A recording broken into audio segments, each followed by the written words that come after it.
Okay, today's topic is going to start off with the same things we did yesterday, which is finding the x-intercepts and the y-intercepts, but then we're going to continue when we're going to find the axis of symmetry as well and the vertex, and so we're going to be able to have a little bit more of a detailed graph, okay? We're going to do all the math first, and then we're going to graph everything at the end. All right, here we go. If I am finding the x-intercept, I'm doing the same thing that I have always done to find x-intercept, which is I'm plugging in 0 for y. So instead of y equals x squared minus 6x minus 16, 0 equals x squared minus 6x minus 16. And then I'm going to do what's called solving by factoring. So I'm going to factor this expression. It's still going to equal 0. I need two numbers that multiply to negative 16 and add to negative 6. Because I noticed that this is just x squared out in front, so it's going to be x and x. X times x is x squared. And I need these two numbers to multiply to negative 16, add to negative 6. Right away, if I need to multiply to a negative, I know it's one positive and one negative.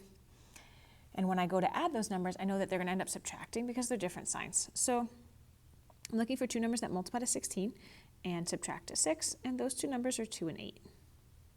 Okay, so now because I wanted to add to a negative, I'm going to go ahead and make the larger number negative and the smaller number positive. Okay, make this a little neater. And now I have a number times a number equals 0. So the only way that happens is if either this number equals 0 or this number equals 0. Okay, so now I'm going to solve. I'm going to subtract 2 from both sides over here. I get x equals negative 2. Over here, I'm adding 8 to both sides. And I get x equals positive 8. Okay, what you should do is over here, like this is the, put the left x-intercept over here. So think about on the graph, which one of these would be the farthest to the left? Oh, the negative would be, right? Negative 2. This, and remember, that's the x value. The y value is 0 because I plugged in 0 for y, right? Like that was a given right away. I could have filled those in. Okay, and then here, this 8 will be the other x-intercept. So there's my x-intercepts. For my y-intercept, I'm plugging in 0 for x. So just like here, I plugged in 0 for y. Like I can put the 0 down here right away. I'm going to take my equation and I'm plugging in 0 for x. So this is, so my equation is, look, my equation is x squared, so some number squared, minus 6 times x minus 16. Okay, now the reason I'm writing it like this is what you're going to see is I'm going to plug in a different number in a minute for x. But right now, I'm plugging in 0. So when I plug in 0, okay, this is 0 squared is 0. Negative 6 times 0 is 0. So I have 0 plus 0 minus 16. That's negative 16. And my y-intercept is 0, negative 16. All right, now I'm going to find the axis of symmetry. And the axis of symmetry has this magical formula. And the formula is this, negative b over 2a. And now you might be wondering, like, okay, well, what's b and a? Like, okay, and the b and a comes from the equation. Remember that a is the number that's multiplied by x squared, right, whatever this number is, and the b is the number that's multiplied by x. The c is this number, right, but like it doesn't, we don't need the c in this case, but you can always find it, right? So let's write right here our a, b, and c. So my a value here is the number 1, right? It's just this invisible 1 right here. My b value is the number multiplied by x, which in this case is negative 6, and my c value is negative 16. Now, I don't need my c value for this, right? Like, I don't know, whatever, doesn't matter. But my a value is 1, and my b value is negative 6. So let's come back over here. I'm just going to write that here so you can just see it as we're working. My a value is 1, and my b value is negative 6. And now I am plugging in my b and my a. Okay, so here's my formula. It starts with a negative. Okay, now look, negative b. Now b is negative 6. So this is negative 6. Okay, now we can write it like this so we can kind of just like, we just visually can see that negative better. Okay, this is negative 6. And then on the bottom I have 2 times a. Okay, so negative 6, that's positive 6. Okay, now let's say b was just positive 6. Well, then this number would be negative 6. But in this case, it was a negative, double negative becomes positive. 2 times 1 is 2. So 6 divided by 2 is 3. So what this tells me is that my axis of symmetry, remember the axis of symmetry is this line down the middle of the parabola.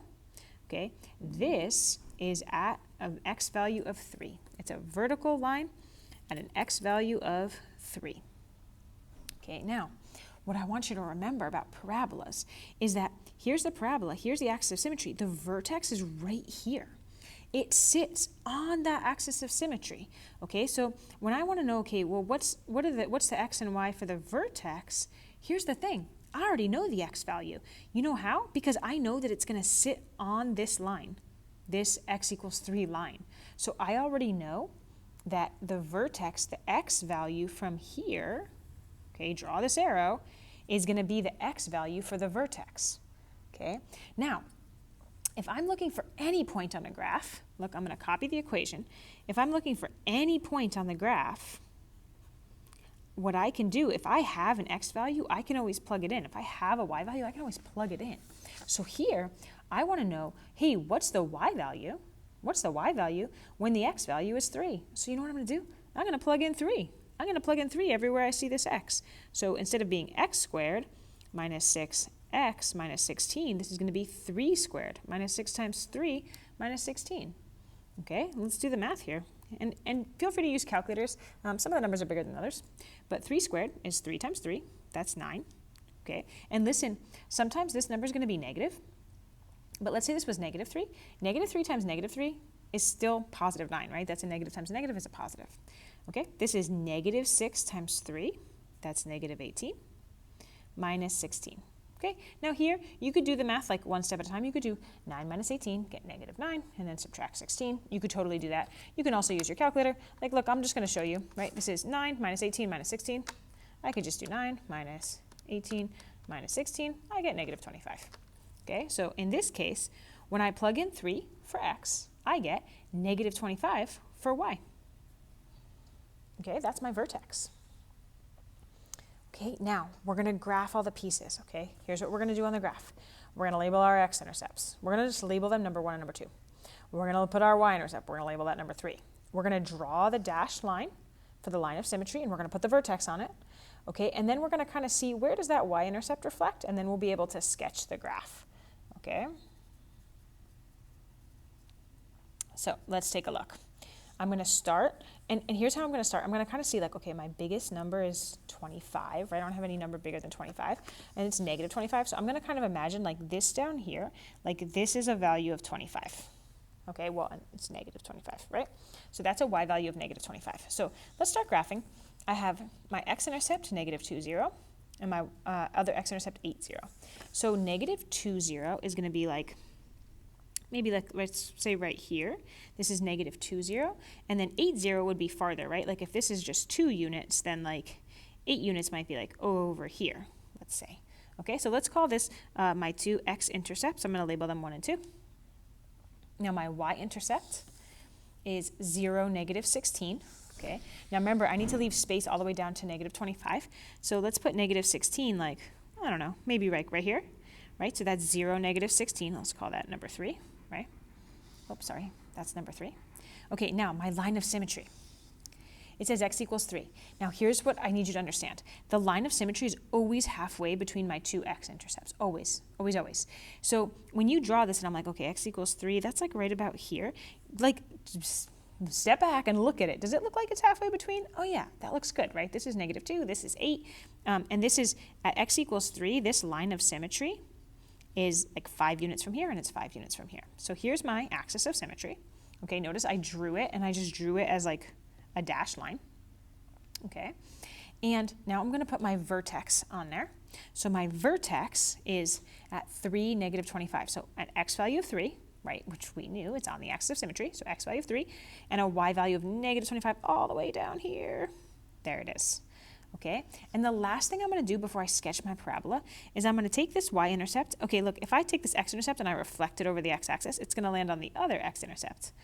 So I'm going to kind of do the same sort of process for the y-intercept. I'm going to say, okay, I'm just sort of like eyeballing it here. Okay, it's about this distance from the axis of symmetry. If I go like over here, that's going to be kind of like where it reflects onto the other side. Okay, I don't need to figure out the coordinates of that. I just want to have a nice, like, sort of clean, clear shape to sketch my parabola on. And here it is. I'm going to sketch my parabola.